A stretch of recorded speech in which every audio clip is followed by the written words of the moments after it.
most tennis players are broke, the harsh reality. When we think of professional tennis, we often picture the glitz and glamour, the Grand Slam finals, million-dollar endorsement deals, and athletes jet-setting across the globe.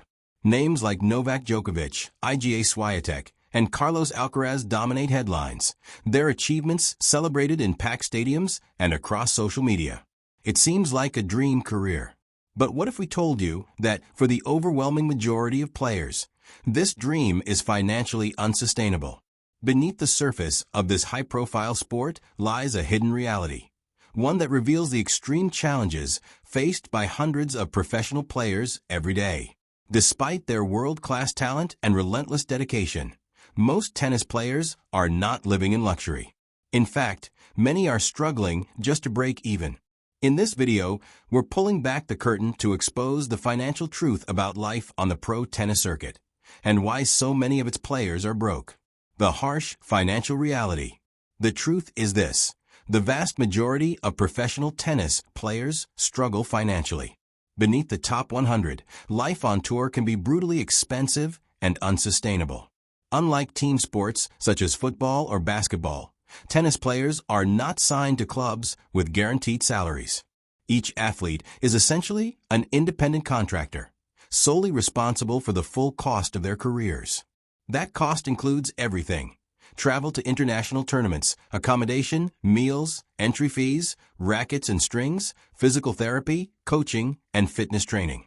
There are no team budgets, no organizational safety nets, no guaranteed paychecks. Players fund their careers out of pocket and hope to earn enough prize money to cover their expenses.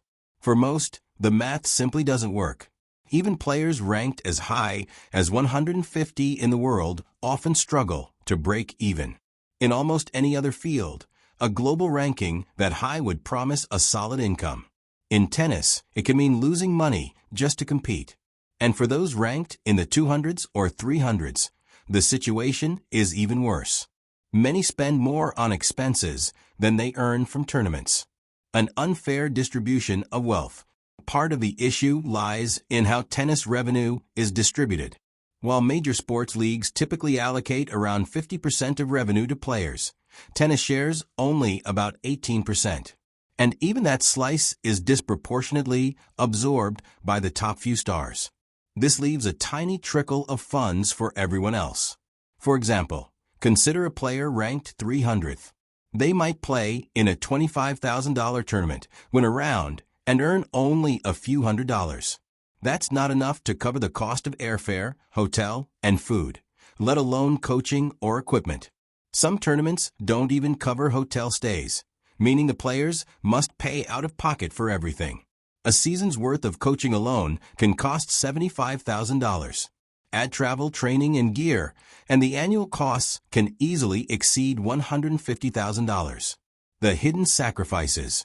Unlike top players with sponsorship deals, lower-ranked players rarely attract endorsements. Most rely solely on prize money. That means they must make hard choices to cut costs, travel without a coach, stay in low-cost accommodations, or skip events entirely. In some cases, players have resorted to stringing rackets for others at events just to earn some extra cash. Others have had to choose between paying rent and entering a tournament.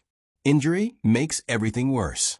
There's no health insurance or income protection. If a player gets hurt, their earnings stop immediately, and their ranking plummets. They may not be able to enter future tournaments without a high enough ranking, trapping them in a cycle of debt and decline. A disjointed sport. Worsening the problem is the fragmented structure of the sport.